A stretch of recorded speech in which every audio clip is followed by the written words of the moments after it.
1. ¿Qué es Medjugorje? Los estoy reuniendo a ustedes que están prontos a abrirme sus corazones, a ustedes que están dispuestos a ser apóstoles de mi amor. 2 de marzo del 2011. En el año 1981, cuando comienzan las apariciones de la Virgen María, Medjugorje era tan solo una pequeña aldea, casi perdida y desconocida para la mayoría del mundo, situada en el territorio de la actual Bosnia-Herzegovina, una provincia de la antigua Yugoslavia. Su población ha sido en su gran mayoría de católicos, muy piadosos, quienes no abandonaron su fe, a pesar de las persecuciones del régimen comunista y ateo. En su pueblo y para beneficio de toda la humanidad se cumple la promesa de Jesús que dice: «Felices los que son perseguidos por practicar la justicia, porque a ellos les pertenece el reino de los cielos. Felices de ustedes cuando sean insultados y perseguidos, y cuando se los calumnie en toda forma y a causa de mí. Alégrense y regocíjense entonces, porque ustedes tendrán la gran recompensa en el cielo».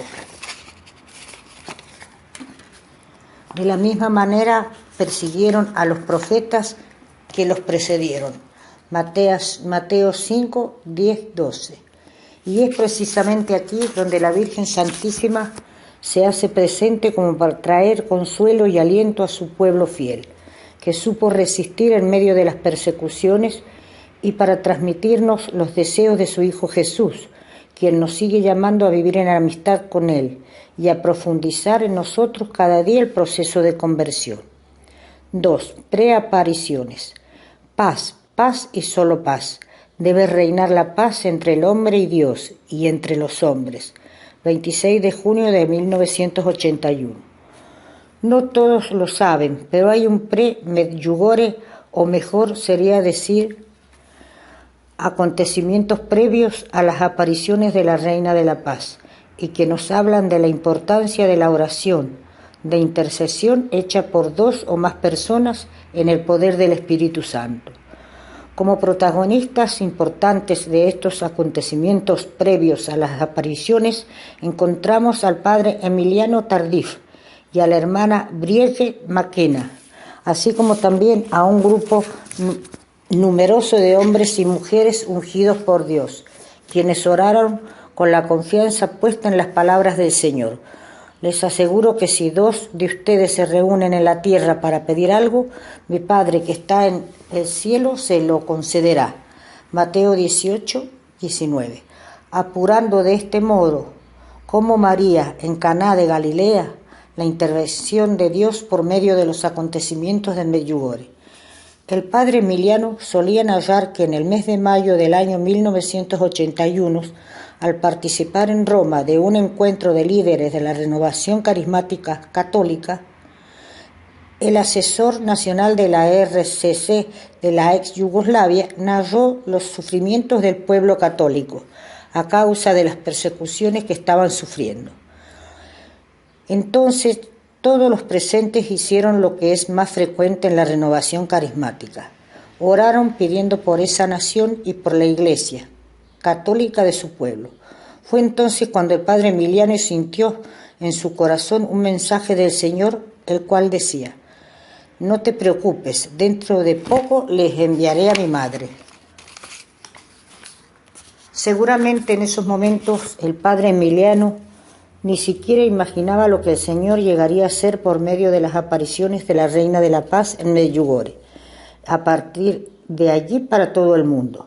Pero un mes después de ese encuentro internacional de oración de la RCC, la Madre de Dios obedecía al Señor, quien, respondiendo al poder de la oración de sus hijos renovados en el Espíritu Santo, comenzaba a aparecerse en Medjugorje como Reina de la Paz, título más que significativo para una región tan convulsionada por odios ancestrales y violencia. Yo además había oído relatar en varias oportunidades que en ese encuentro de líderes de la RCC en Roma había estado la hermana Brigitte McKenna y que también ella había recibido un mensaje de parte del Señor, por lo cual cuando el 20 de mayo del 2007 compartimos la evangelización en mi comunidad de San Roque, aproveché para preguntarle si era verdad lo que me habían contado al respecto. Entonces ella me respondió que recordaba bien ese momento, como si hubiese sucedido en el día de ayer, y que fue exactamente así, pues cuando el sacerdote pidió oración por la situación de la iglesia en su país, entonces ella recibió de Dios una visión en la cual veía una iglesia con 2 campanarios y además veía que de abajo del altar fluía un río y que entonces muchos jóvenes y una multitud de personas de todas las edades se acercaban a beber. Efectivamente, cuando algunos años después ella fue por primera vez a Medjugorje, reconoció la iglesia de su visión como la parroquia de Santiago Apóstol, lugar de muchas apariciones. 3. ¿Cómo es Medjugorje? Queridos hijos, estoy con ustedes en el nombre del más grande amor, en el nombre de Dios querido. 18 de marzo del 2011. El mismo nombre del pueblo nos brinda una imagen de su geografía, ya que el nombre en idioma croata, Medjugorje, significa entre montañas, pues la aldea se encuentra entre la colina llamada Podbrod y otro cerro más elevado conocido como Križevac o Monte de la Cruz. En lo alto del monte Križevac, la gente de la aldea construyó en el año 1933 una gran cruz para conmemorar los 1900 años de la muerte y resurrección de Jesucristo. Hasta lo alto de esa cruz han subido hasta la actualidad millones de peregrinos y hasta las piedras del monte Križevac han quedado impregnadas de tanta oración. Desde el comienzo de las apariciones, esta cruz ha sido objeto de numerosas señales para los habitantes de Medjugorje y para los peregrinos, quienes la han contemplado iluminada durante la noche cuando la energía eléctrica aún no había llegado hasta ese lugar, e incluso dando vueltas en distintas direcciones. También en ocasiones han visto la silueta de la Virgen en lugar de la cruz. Recuerdo que la primera vez que yo subí al monte Križevac lo hice debajo de una llovizna persistente. Sin embargo, pocos minutos antes de llegar a la cima, la lluvia cesó, el cielo se abrió y comenzó a soplar una incesante cálida brisa.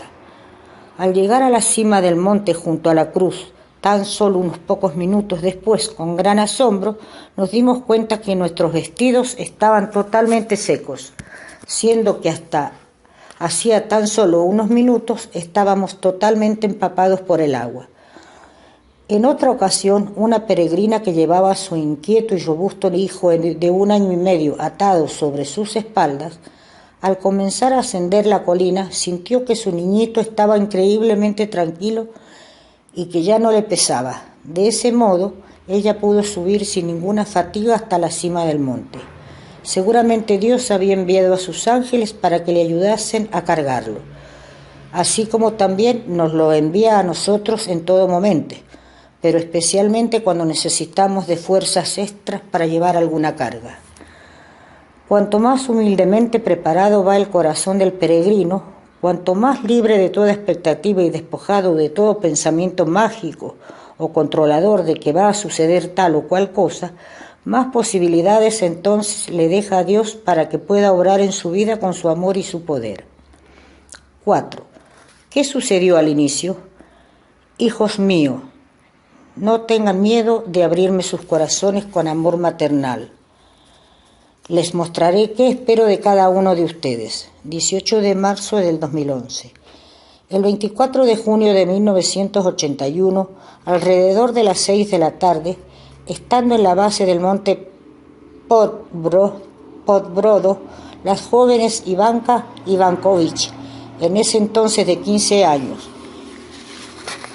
y Mirjana Dragicevic, de 16 años, vieron una figura en la colina.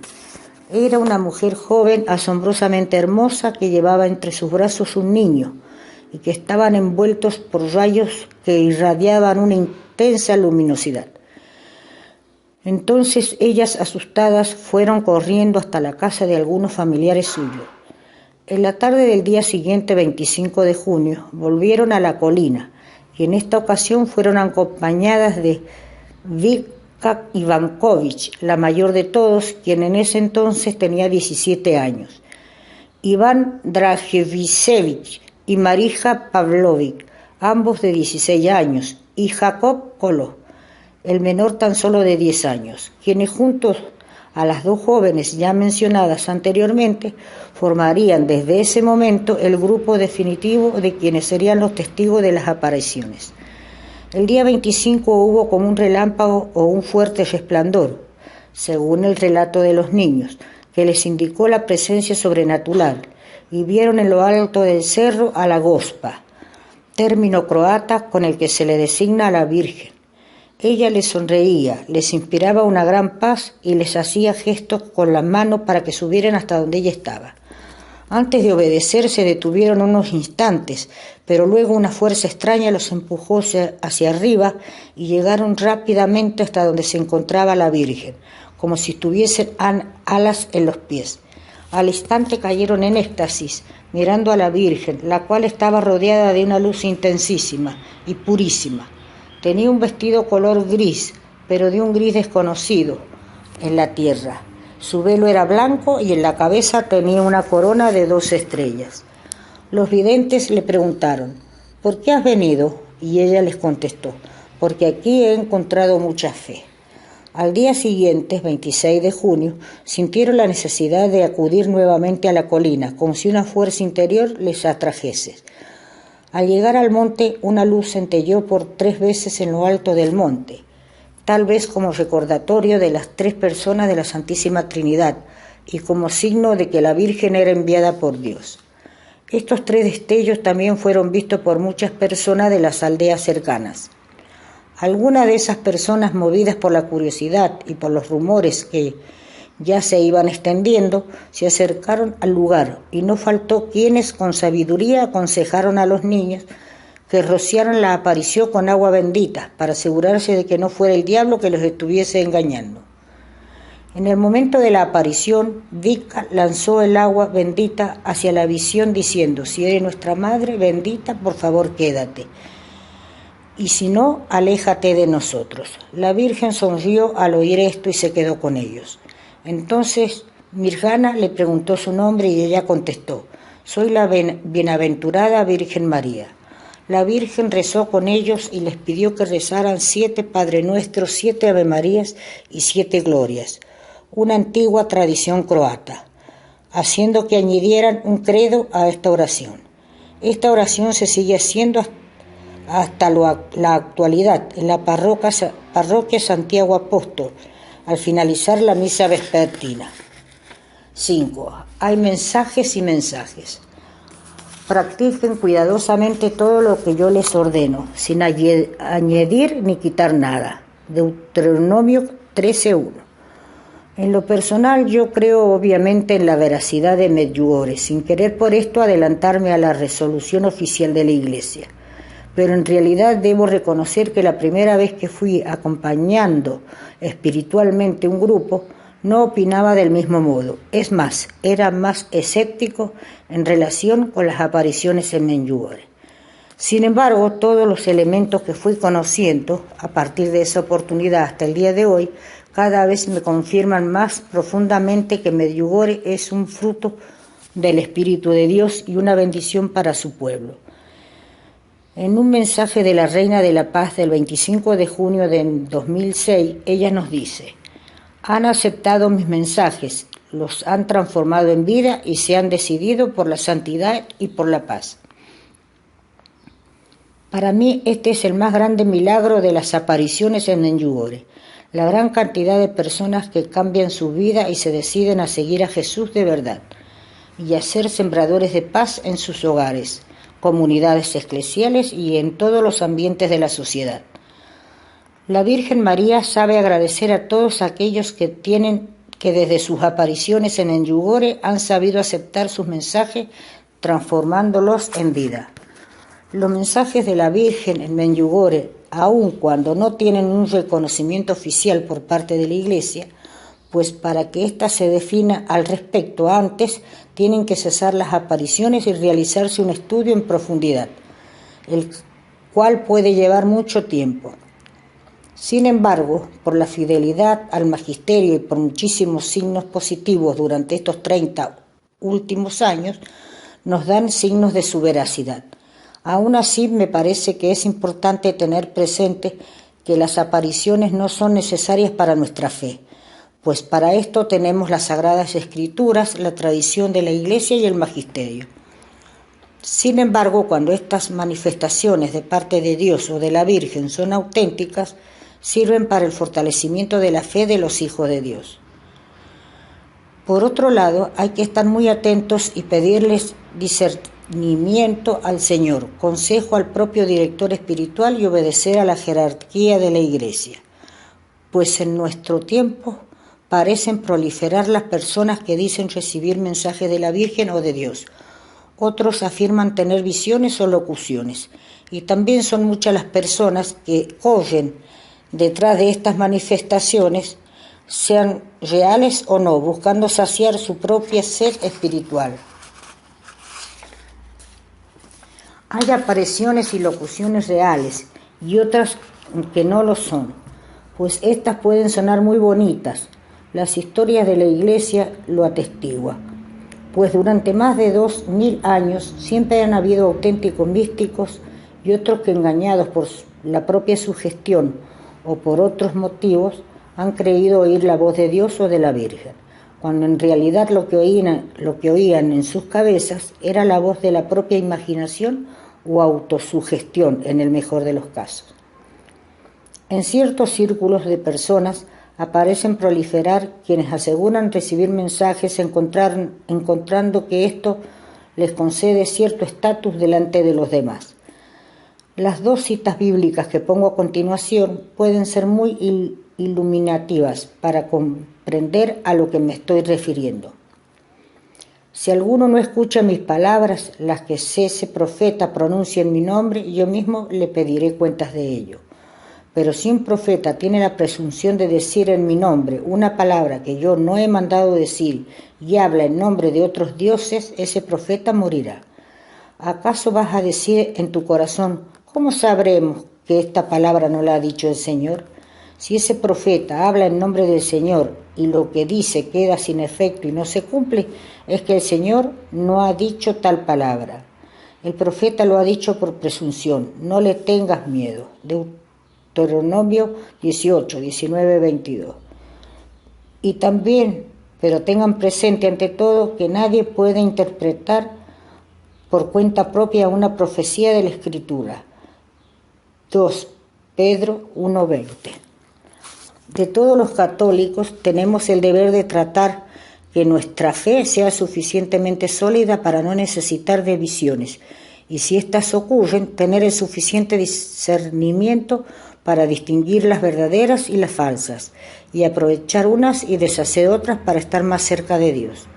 Aún así, estas experiencias negativas no justifican el cerrarse automáticamente a todo análisis de las visiones sobrenaturales, ya que también en la historia de la Iglesia somos testigos de cómo por medio de lugares tales como la Medalla Milagrosa, Lourdes, Fátima, Guadalupe o San Nicolás, Dios ha bendecido y continúa bendiciendo a su pueblo. 6. En la escuela de Dios. Yo estoy con ustedes y deseo exhortarlos a todos. Crezcan y alégrense en el Señor, que los ha creado. 25 de enero del 2010. Las auténticas apariciones marianas no tienen otro objetivo más que recordarnos las palabras de Jesús contenidas en las Sagradas Escrituras. Ellas son palabras de vida. Envió su palabra y lo sanó. Salmo 107, 20. Palabras que nos invitan a la conversión, al cambio de vida. Son un camino para liberarnos de todo aquello que nos impide ser felices y permanecer en la verdadera paz. Les dejo la paz, les doy mi paz. Juan 14, 27. María es como una mamá que no se cansa de insistirles a sus pequeños hijos sobre aquello que nos hace bien, pero también aquello que nos hace mal. Posiblemente ese sea el motivo de la repetición de algunos de los mensajes, Como decía un amigo, las ideas son como los clavos, a fuerza de martillar van entrando. Son mayoría los que corren detrás de la felicidad pensando que la encontrarán en la fama, en el lujo o en el poder, tratando de llenar sus corazones una y otra vez, con cosas y afectos que no logran saciar las necesidades más profundas del corazón humano. Es sobre todo a ellos y a cada hombre y mujer de esta tierra que la Reina de la Paz nos dice: si supieran cuánto los amo, llorarían de alegría. Los vacíos de amor del pasado que no fueron colmados suficientemente, las heridas de abandono o de rechazo no sanadas en profundidad, nos llevan a buscar aquello que no logra saciar de verdad el corazón humano. Por ellos y por todos nosotros, la Virgen María se hace presente y nos indica cuál es el camino que nos conduce a la verdadera vida, de la cual nos habla Jesús. Yo he venido para que las ovejas tengan vida y la tengan en abundancia. Juan 10:10. También hay muchos, incluso católicos, que buscando esta verdadera vida y paz interior, son confundidos por falsos maestros de la nueva era y recorrerán caminos que saciarán temporalmente la sed de su alma, dejándolos luego más sedientos y confundidos que antes. Sobre esto ya nos advertía el Dios por medio del apóstol San Pablo, porque llegará el tiempo en que los hombres no soportarán más la sana doctrina. Por el contrario, llevados por sus inclinaciones, se procurarán una multitud de maestros que les halaguen los oídos y se apartarán de la verdad para escuchar cosas fantasiosas. 2 Timoteo 4:3-4. La Virgen María no viene a decirnos nada nuevo. Ella nos recuerda todo lo que son las enseñanzas de su Hijo, Jesús, dadas por medio de las Sagradas Escrituras, el magisterio y la tradición de la Iglesia, por lo cual hay que tratar de evitar la curiosidad supersticiosa y malsana, que quiere saberlo todo, pero que no desciende al corazón, comprometiéndonos a un cambio de vida profundo, auténtico y duradero. Pienso que los mensajes son como si siendo ya adultos volviéramos a ser como los alumnos que ingresan a la escuela de Dios, donde María es la maestra, quien con una gran paciencia y pedagogía se adapta a nuestros ritmos de aprendizaje.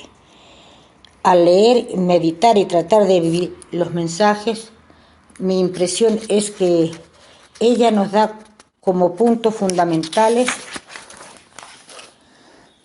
la importancia de la oración como fuente dinámica que produce transformación y verdadero gozo, la importancia del sacramento de la reconciliación o confesión frecuente como un regalo de Dios para acrecentar la comunión con Él y para obtener el fortalecimiento espiritual.